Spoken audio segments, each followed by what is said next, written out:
विनय अवज्ञा अंदोलन का रूप इसनूं कहा गया और इस सिविल डिसोबीडियंस मूवमेंट दे विच पर्टिकुलरली जो फोकस किया गया उन्होंने साल्ट उत्ते किया गया शुरू दे विच और उसनूं इस करके असीं साल्ट सत्याग्रह का नाम भी दिता। ये गल समझनी बड़ी जरूरी है कि इहनूं नमक सत्याग्रह क्यों किया गया। जिस तरह मैं पहला भी दस्सिया कि यह तो नहीं सीगा कि उस वेले होर बहुत तरह के जिहड़े नजायज़ कर सीगे वो प्रचलित नहीं सन जां होर बहुत सारे ऐसे तौर तरीके प्रचलित नहीं सन जिन्हां दे राहीं उस वेले हिंदुस्तानियों का शोषण किया जाता सी। सो शोषण तो हिंदुस्तानियों का होर भी बहुत सारे तौर तरीकों नाल हुंदा सीगा, बहुत सारे ढंग अपनाए जाते सी, बहुत तरह के टैक्सिस भी लगाए जाते सीगे। तुसीं आ वीडियोज़ ऑन कर लियो बेटा। तो इस तरीके दे नाल इस सिविल डिसोबीडियंस मूवमेंट दे वेले इन्हों नमक के उत्ते ही टैक्स क्यों जिहड़ा लगाया गया उसका विरोध होया, उन्होंने नमक सत्याग्रह ही क्यों किया गया और उसनों विरोध करने के लिए जिहड़ा डांडी मार्च होया उसकी इंपोर्टेंस की है, उसका महत्व की है। हालांकि मूवमेंट ऑल ओवर इंडिया चलती है लेकिन असीं दो तीन चीज़ों बेटा समझण की कोशिश करनी है। पहला असीं कोशिश ये करनी है कि why this is a defines of salt tax, नमक कानून की उलंघना क्यों की गई। वो 5-7 पहलू ने जिहड़ा बेटा उस टाइम नमक तो टैक्स इकट्ठा किया जाता सी, ਉਹਦਾ कुछ एक आंकड़ा है 25 करोड़ पौंड टैक्स इकट्ठा हुंदा सीगा नमक तो। कितना 25 करोड़ पौंड्स।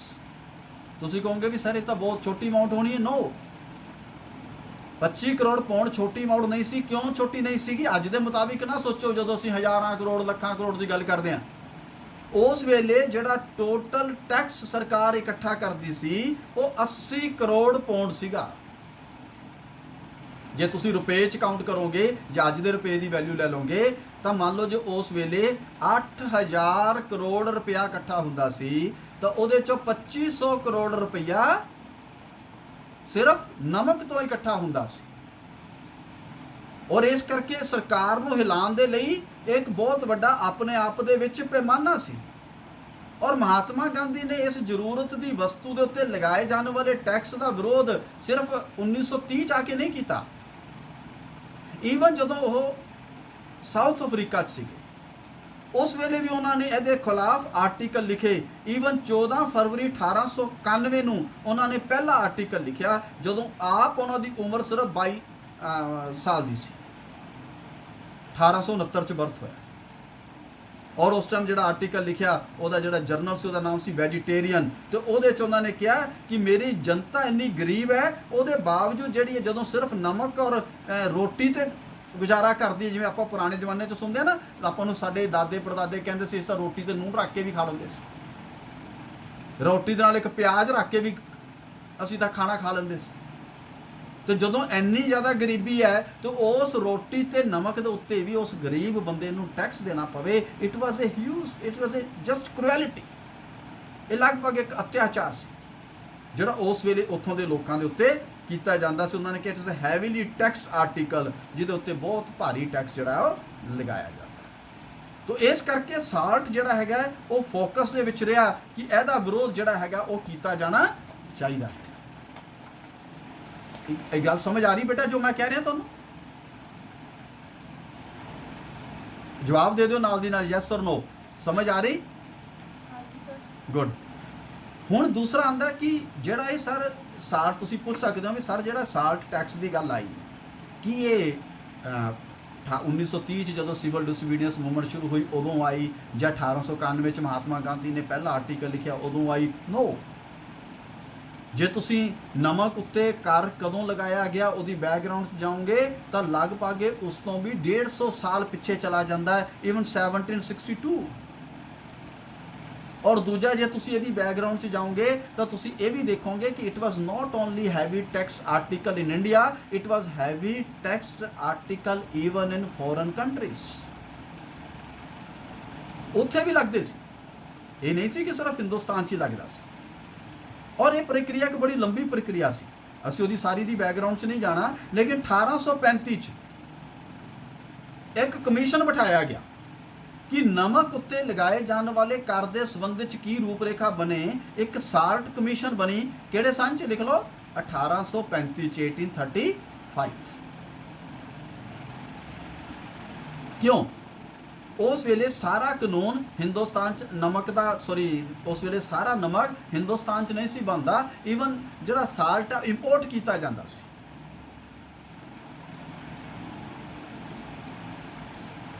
और हौली हौली टैक्स बढ़ता चला गया और 1888 च लॉर्ड डफरिन ने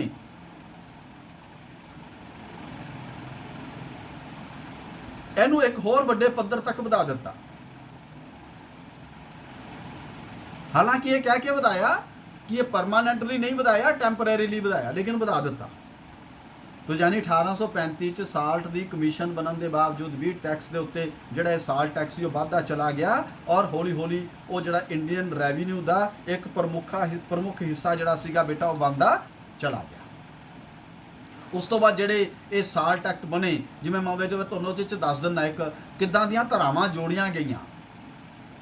ਜਿਹੜਾ ਸਾਲਟ ਐਕਟ 1882 ਚ ਬਣਿਆ, ਯਾਨੀ ਜੋ ਅਮੈਂਡਮੈਂਟਸ ਹੋ ਕੇ ਬਣਿਆ, ਉਹਦਾ ਸੈਕਸ਼ਨ 10 ਉਹਦੇ ਵਿੱਚੋਂ ਕੀ ਲਿਖਦੇ ਆ ਕਿ ਅਗਰ ਕੋਈ ਵਿਅਕਤੀ ਇਹਦੀ ਮੈਨੂਫੈਕਚਰ, ਐਕਸਕਾਵੇਸ਼ਨ, ਕਲੈਕਸ਼ਨ ਔਰ ਸਾਲਟ ਦੀ ਰਿਮੂਵਲ ਨੂੰ ਕਰਦਾ ਵਿਦਆਊਟ ਲਾਇਸੈਂਸ, ਜਿਹੜੀ ਕਿ ਉਸ ਤੋਂ ਪਿਛਲੀ ਪ੍ਰੋਵੀਜ਼ਨ ਹੈ ਸੈਕਸ਼ਨ 9 ਉਹਦੇ ਮੁਤਾਬਿਕ ਕਰਦਾ ਹੈ, ਤਾਂ ਉਹਨੂੰ ਜਿਹੜਾ ਹੈਗਾ ਕਨਵਿਕਟਡ ਮੰਨਿਆ ਜਾਊਗਾ ਔਰ ਉਹਦੇ ਉੱਤੇ ਪਨਿਸ਼ਮੈਂਟ ਲਾਗੂ ਕੀਤੀ ਜਾਏਗੀ, ਉਹਨੂੰ ਸਜ਼ਾ ਦਿੱਤੀ ਜਾਏਗੀ। ਤਾਂ ਜਾਨੀ ਜਿੱਦਾਂ ਤੁਸੀਂ ਅੱਜ ਕੱਲ੍ਹ ਬੇਟਾ ਸੁਣਦੇ ਹੋ ਨਾ ਅਖਬਾਰਾਂ 'ਚ ਵੀ ਰੇਤੇ ਨੂੰ ਸੰਬੰਧ ਦੇ ਵਿੱਚ ਕਾਨੂੰਨ ਬਣੇ ਹੋਏ ਨੇ ਵੀ ਕੋਈ ਰੇਤਾ ਕੱਢ ਨਹੀਂ ਸਕਦਾ, ਉਹ ਲਾਇਸੈਂਸ ਲਊਗਾ ਔਰ ਬਹੁਤ ਸਾਰੀ ਇਲੀਗਲ ਮਾਈਨਿੰਗ ਵੀ ਹੋ ਰਹੀ ਆ, ਆਪਾਂ ਰੋਜ਼ ਅਖਬਾਰਾਂ ਦੇ ਵਿੱਚ ਪੜ੍ਹਦੇ ਹਾਂ ਅਗਰ ਉਹ ਸੱਚੀਆਂ ਨੇ ਤਾਂ। ਤੇ ਉੱਦਾਂ ਹੀ ਸਾਲਟ ਦੇ ਉੱਤੇ ਇੰਨੀ ਗੰਭੀਰਤਾ ਦੇ ਨਾਲ ਫੋਕਸ ਕੀਤਾ ਗਿਆ ਸੀ ਕਿ ਵਿਦਆਊਟ ਲਾਇਸੈਂਸ ਤੁਸੀਂ ਬਣਾ ਨਹੀਂ ਸਕਦੇ, ਉਹਨੂੰ ਐਕਸਟ੍ਰੈਕਟ ਨਹੀਂ ਕਰ ਸਕਦੇ, ਉਹਨੂੰ ਤੁਸੀਂ ਸ਼ਿਫਟ ਨਹੀਂ ਕਰ ਸਕਦੇ, ਤੁਸੀਂ ਇਕੱਠਾ ਕਰਕੇ ਨਹੀਂ ਰੱਖ ਸਕਦੇ ਸਾਲਟ। ਤੁਹਾਨੂੰ ਬੜੀ ਅੱਜ ਦੀ ਤਰੀਕ ਦੇ ਵਿੱਚ ਤਾਂ ਬੜੀ ਹੈਰਾਨੀ ਹੁੰਦੀ ਹੋਊਗੀ ਵੀ ਸਰ ਨਮਕ ਨੂੰ ਲੈ ਕੇ ਵੀ ਇੰਨਾ ਬਬੇਲਾ ਮੱਚਦਾ ਹੋਊਗਾ। ਹਾਲਾਂਕਿ ਅੱਜ ਕੱਲ੍ਹ ਜਿੰਨੀਆਂ ਚੀਜ਼ਾਂ ਅਸੀਂ ਮਾਰਕੀਟ 'ਚ ਖਰੀਦਣ ਜਾਂਦੇ ਹਾਂ, salt is the most cheaper, ਸਭ ਤੋਂ ਸਸਤੀ ਚੀਜ਼ ਅਗਰ ਕੋਈ ਮਾਰਕੀਟ 'ਚ ਮਿਲਦੀ ਹੈ ਸਾਨੂੰ, ਤੁਸੀਂ ਚੀਨੀ ਨਾਲ ਕੰਪੇਅਰ ਕਰੋ, ਚਾਹ ਪੱਤੀ ਨਾਲ ਕਰ ਲਓ, ਆਲੂ ਨਾਲ ਕਰ ਲਓ, ਪਿਆਜ਼ ਨਾਲ ਕਰ ਲਓ, ਬਾਕੀ ਚੀਜ਼ਾਂ ਨਾਲ, ਤੇਲ ਨਾਲ ਕਰ ਲਓ, ਆਟੇ ਨਾਲ ਕਰ ਲਓ, ਤਾਂ ਨਮਕ ਸਭ ਤੋਂ ਸਸਤੀ ਆਈਟਮ ਹੈ। ਪਰ ਉਹਦੇ ਬਾਵਜੂਦ ਵੀ ਉਸ ਵੇਲੇ ਹਾਲਾਤ ਬੇਟਾ ਇਹ ਬਣੇ ਹੋਏ ਸੀ ਤੇ ਇਸ ਕਰਕੇ ਇੰਡੀਅਨ ਨੈਸ਼ਨਲ ਕਾਂਗਰਸ ਲਗਾਤਾਰ ਸਰਕਾਰ ਦੀ ਇਸ ਸੰਬੰਧ ਵਿੱਚ ਆਲੋਚਨਾ ਕਰਦੀ ਸੀ। 1885, 88, 92, 1902 ਇਹਨਾਂ ਸਾਰੇ ਕਾਨੂੰਨਾਂ ਦਾ ਵਿਰੋਧ ਉਸ ਵੇਲੇ ਕਾਂਗਰਸ ਨੇ ਆਪਣੇ ਇਹਨਾਂ ਅਧਿਵੇਸ਼ਨਾਂ ਦੇ ਵਿੱਚ ਜਿਹੜੇ ਸਾਲਾਨਾ ਹੁੰਦੇ ਸੀ ਉਹਨਾਂ ਵਿੱਚ ਲਗਾਤਾਰ ਕਰਦੀ ਸੀ। तो इस करके साल्ट वाज वेरी प्रोमिनेंट। ਉਹਦੇ ਸੰਬੰਧ ਵਿੱਚ ਮੈਂ ਇੱਕ ਛੋਟੀ ਜੀ ਤੁਹਾਨੂੰ ਐਗਜ਼ਾਮਪਲ ਜਿਹੜੀ ਆ ਉਹ ਦੱਸ ਦਿੰਦਾ ਤਾਂ ਕਿ ਤੁਹਾਨੂੰ ਆਈਡੀਆ ਹੋ ਜਾਏਗਾ। 1888 ਦੇ ਇਲਾਹਾਬਾਦ ਸੈਸ਼ਨ 'ਚ ਜਿਹੜਾ ਕਿ ਕਾਂਗਰਸ ਦਾ 1885 'ਚ ਬਣੀ ਤੇ ਉਸ ਹਿਸਾਬ ਦੇ ਨਾਲ ਤੀਜਾ ਸਾਲਾਨਾ ਤੇ ਵੈਸੇ ਚੌਥਾ ਸੈਸ਼ਨ ਸੀਗਾ। ਉਹਨਾਂ ਨੇ ਕਿਹਾ ਕਿ ਤੁਹਾਨੂੰ ਸਰਕਾਰ ਨੂੰ ਕਹਿੰਦੇ ਹੋਏ ਲਿਖਿਆ ਕਿ ਤੁਹਾਨੂੰ ਇਸ ਗੱਲ ਦਾ ਅੰਦਾਜ਼ਾ ਵੀ ਨਹੀਂ ਕਿ ਕਿੰਨੀ ਵੱਡੀ ਮੁਸੀਬਤ ਲੋਕ ਇਸ ਨਮਕ ਦੇ ਉੱਤੇ ਦਿੱਤੇ ਜਾਣ ਵਾਲੇ ਟੈਕਸ ਨੂੰ ਪੇ ਕਰਕੇ ਸਹਿਨ ਕਰਦੇ ਨੇ। ਔਰ ਉਸ ਵੇਲੇ ਟੈਕਸ ਕਿੰਨਾ ਸੀ? 2 ਰੁਪਏ 8 ਆਨੇ। ਔਰ ਉਹਦੇ ਉੱਤੇ ਡਿਊਟੀ ਜਿਹੜੀ ਇੱਕ ਲੱਗਦੀ ਸੀ ਉਹ ਸੀਗੀ 1 ਆਨਾ। ਉਹਨੂੰ ਵੀ ਪੇ ਕਰਨ ਲੱਗੇ ਕਿੰਨੀ ਤਕਲੀਫ ਉਸ ਵੇਲੇ ਲੋਕਾਂ ਨੂੰ ਹੁੰਦੀ ਸੀ। ਉਹਨਾਂ ਨੇ ਕਿਹਾ ਕਿ let them tax articles of luxury, tax them as heavily. ਜਿਹੜੀਆਂ ਚੀਜ਼ਾਂ ਲਗਜ਼ਰੀ ਦੀਆਂ ਨੇ ਉਹਨਾਂ ਤੇ ਤੁਸੀਂ ਜਿੰਨਾ ਟੈਕਸ ਲਾਣਾ ਚਾਹੁੰਦੇ ਹੋ ਲਾਓ। ਜਿਵੇਂ ਬੇਟਾ ਅਸੀਂ ਅੱਜ ਕੱਲ੍ਹ ਕਹੀਏ ਵੀ ਸਾਈਕਲ ਤੇ ਟੈਕਸ ਨਾ ਲਾਓ, ਸਕੂਟਰ ਮੋਟਰਸਾਈਕਲ ਤੇ ਨਾ ਲਾਓ, ਕਿਉਂਕਿ ਆਮ ਬੰਦੇ ਦੀ ਜ਼ਿੰਦਗੀ ਨਾਲ ਜੁੜਿਆ ਹੋਇਆ ਹੈ। ਜੇ ਟੈਕਸ ਲਾਣਾ ਤਾਂ ਤੁਸੀਂ ਮਰਸੀਡੀਜ਼ ਤੇ ਲਾਓ, ਤੁਸੀਂ BMW ਤੇ ਲਾਓ, ਤੁਸੀਂ ਉਹਨਾਂ ਬੰਦਿਆਂ ਦੇ ਉੱਤੇ ਲਾਓ ਜਿਨ੍ਹਾਂ ਦੇ ਕੋਲੇ ਫਾਲਤੂ ਜਾਂ ਜ਼ਰੂਰਤ ਤੋਂ ਵੱਧ ਪੈਸਾ ਹੈ, ਜਿਨ੍ਹਾਂ ਨੂੰ ਉਹ ਟੈਕਸ ਦੇਣ ਲੱਗੇ ਤਕਲੀਫ ਨਹੀਂ ਹੁੰਦੀ। ਉਦੋਂ ਹੀ ਉਹਨਾਂ ਨੇ ਕਿਹਾ ਕਿ ਜਿਹੜੀਆਂ ਲਗਜ਼ਰੀ ਆਈਟਮਸ ਨੇ ਉਹਦੇ ਦੇ ਉੱਤੇ ਤੁਸੀਂ ਜਿੰਨਾ ਮਰਜ਼ੀ ਟੈਕਸ ਲਗਾਓ, ਲੇਕਿਨ ਨਮਕ ਦੇ ਉੱਤੇ ਟੈਕਸ ਜਿਹੜਾ ਉਹ ਨਹੀਂ ਲਗਾਇਆ ਜਾਣਾ ਚਾਹੀਦਾ। ਸੋ ਇਸ ਤਰੀਕੇ ਦੇ ਨਾਲ ਅਸੀਂ ਕਹਿ ਸਕਦੇ ਹਾਂ ਕਿ ਜਿਹੜਾ ਇਹ 1892 ਦੇ ਵਿੱਚ ਵੀ ਇਹ ਗੱਲਾਂ ਕੀਤੀਆਂ ਗਈਆਂ। ਸੋ ਇਹ ਲਗਾਤਾਰ ਪ੍ਰਚਾਰ ਚੱਲਦਾ ਰਿਹਾ। ਇਸ ਕਰਕੇ salt was very important point of agitation in 1930, or that is why civil disobedience movement was focused on salt satyagraha। Otherwise ਮੈਂ ਜਿੱਦਾਂ ਪਹਿਲਾਂ ਕਿਹਾ ਹੋਰ ਵੀ ਬਹੁਤ ਸਾਰੀਆਂ ਆਈਟਮਾਂ ਸੀ ਜਿਹਦੇ ਉੱਤੇ ਟੈਕਸ ਲੱਗਦਾ ਸੀ। ਲਾਸਟ ਵਿੱਚ ਜਦੋਂ ਅਸੀਂ ਆਉਂਦੇ ਹਾਂ ਕਿ ਇਮੀਡੀਏਟਲੀ ਕੀ ਹੁੰਦਾ ਹੈ, 1925 ਦੇ ਵਿੱਚ ਸਾਲਟ ਡਿਊਟੀ ਦੇ ਉੱਤੇ ਆਲੋਚਨਾ ਕੀਤੀ ਜਾਂਦੀ ਹੈ। ਕਿਉਂਕਿ ਉਸ ਵੇਲੇ ਟੈਕਸੇਸ਼ਨ ਇਨਕੁਆਇਰੀ ਕਮੇਟੀ ਦੀ ਰਿਪੋਰਟ ਆਈ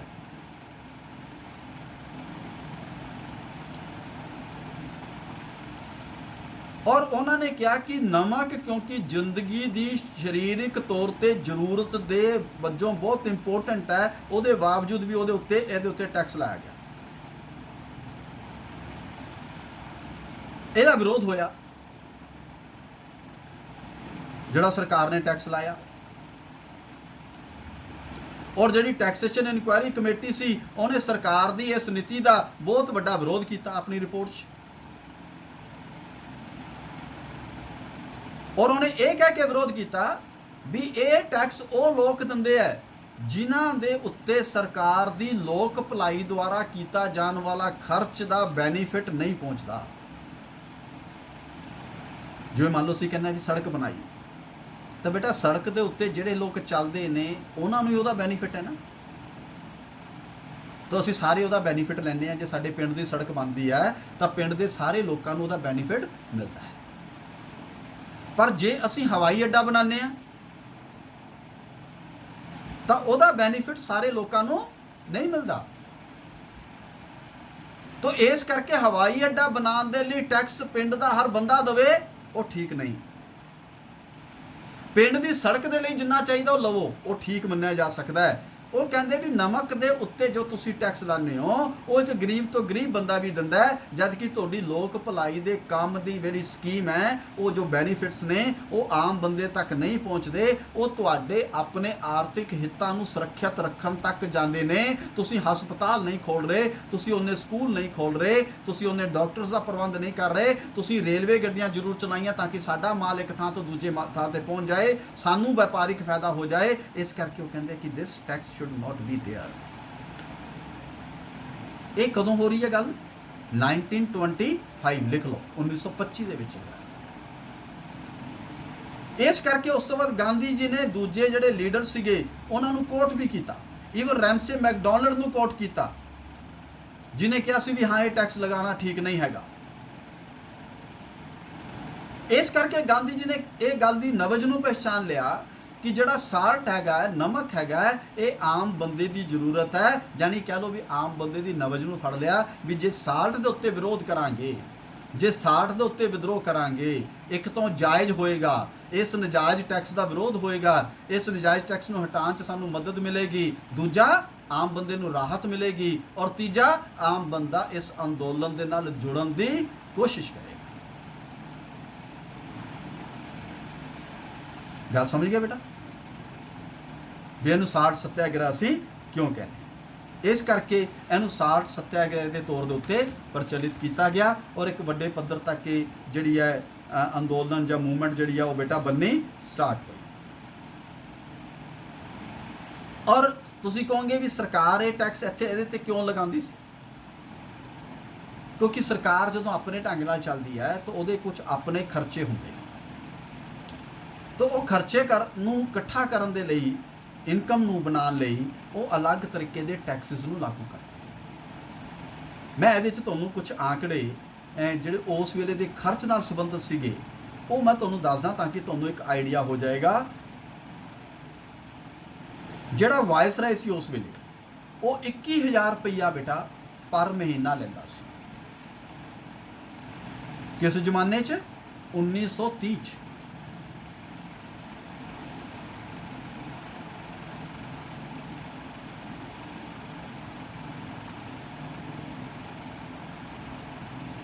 प्लस अलाउंसेस।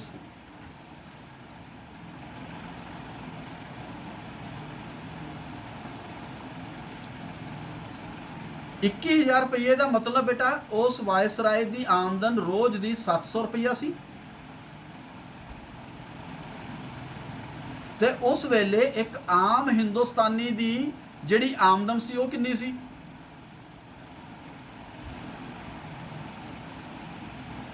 2 ਆਨੇ। ਕਿੰਨੇ? ਤੇ 1 ਰੁਪਈਆ ਕਿੰਨੇ ਦਾ ਬਣਦਾ? 16 ਆਨਿਆਂ ਦਾ। ਤੇ 2 ਆਨੇ ਦਾ ਮਤਲਬ ਬੇਟਾ ਕੀ ਹੋਇਆ? 25 ਪੈਸੇ ਦਾ ਵੀ ਅੱਧਾ, ਜੇ ਅਸੀਂ ਇਹਨੂੰ ਦੂਜੇ ਤਰੀਕੇ ਨਾਲ ਸਮਝਣ ਦੇ ਲਈ ਕੋਸ਼ਿਸ਼ ਕਰੀਏ। ਇੱਕ ਪਾਸੇ 12.5 ਪੈਸੇ ਤੇ ਵਾਇਸਰਾਏ ਦੀ ਆਮਦਨ 700 ਰੁਪਈਆ ਪਲੱਸ ਅਲਾਉਂਸਸ, ਜਾਨੀ ਆਮ ਬੰਦੇ ਦੀ ਆਮਦਨ ਨਾਲੋਂ 5000 ਗੁਣਾ ਵੱਧ ਉਹਦੀ ਆਮਦਨ ਸੀ।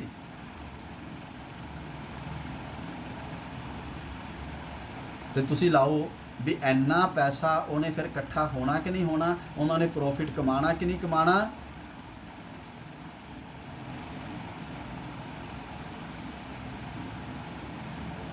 ਇਸ ਕਰਕੇ ਇਹਦਾ ਵਿਰੋਧ ਬੇਟਾ ਜਿਹੜਾ ਹੈਗਾ ਉਹ ਸ਼ੁਰੂ ਕੀਤਾ ਗਿਆ ਔਰ ਸਿਵਲ ਡਿਸਓਬੀਡੀਐਂਸ ਮੂਵਮੈਂਟ ਦੇ ਵਿੱਚ ਇਸ ਨੂੰ ਐਮਬਾਰਕ ਕੀਤਾ ਗਿਆ। ਔਰ ਇਸ ਕਰਕੇ ਇਹਨੂੰ ਐਕਸਪਲੇਨ ਕਰਦੇ ਹੋਏ ਗਾਂਧੀ ਜੀ ਨੇ ਉਸ ਵੇਲੇ ਕਿਹਾ ਕਿ I know that it's embarking on non violence I shall be running what might fairly be termed as mad risk, but the victories of truth have never been won without risk। ਉਹ ਕਹਿੰਦੇ ਸੱਚਾਈ ਦੀ ਜਿੱਤ ਦੇ ਲਈ risk ਲੈਣਾ ਪੈਂਦਾ ਹੈ ਔਰ ਉਹ ਵੀ ਕਈ ਵਾਰੀ ਵੱਡੇ ਪੱਧਰ ਦਾ। ਇਸ ਸਪਿਰਿਟ ਦੇ ਨਾਲ ਬੇਟਾ ਜਿਹੜੀ ਹੈ ਮੂਵਮੈਂਟ ਜਿਹੜੀ ਆ ਉਹ ਸਟਾਰਟ ਕੀਤੀ ਗਈ ਔਰ ਅਲਟੀਮੇਟਲੀ ਅਸੀਂ ਉਹਨੂੰ ਡਿਟੇਲ 'ਚ ਦੇਖਦੇ ਹਾਂ ਕਿ ਕਿਸ ਤਰੀਕੇ ਦੇ ਨਾਲ ਉਹ ਮੂਵਮੈਂਟ ਜਿਹੜੀ ਸੀਗੀ ਉਹ ਵੱਡੇ ਪੱਧਰ ਤੇ ਬਣੀ, ਡਾਂਡੀ ਮਾਰਚ ਤੋਂ ਸ਼ੁਰੂ ਹੋਈ ਔਰ ਉਸ ਤੋਂ ਬਾਅਦ ਉਹ ਕਿਸ ਤਰੀਕੇ ਨਾਲ ਅੱਗੇ ਵਧਦੀ ਚਲੀ। ਤਾਂ ਮੈਨੂੰ ਲੱਗਦਾ ਕਿ ਜਿਹੜਾ ਪਹਿਲਾ ਸਾਡਾ ਪਾਰਟ ਹੈ ਟੂ ਅੰਡਰਸਟੈਂਡ ਕਿ why it is a salt tax, ਉਹ ਕਾਫੀ ਹੱਦ ਤੱਕ ਤੁਹਾਡੀ ਸਮਝ ਦੇ ਵਿੱਚ ਆ ਗਿਆ। ਜੇ ਨਹੀਂ ਆਇਆ ਤਾਂ ਬੇਟਾ ਦੱਸ ਦਿਓ ਜੀ।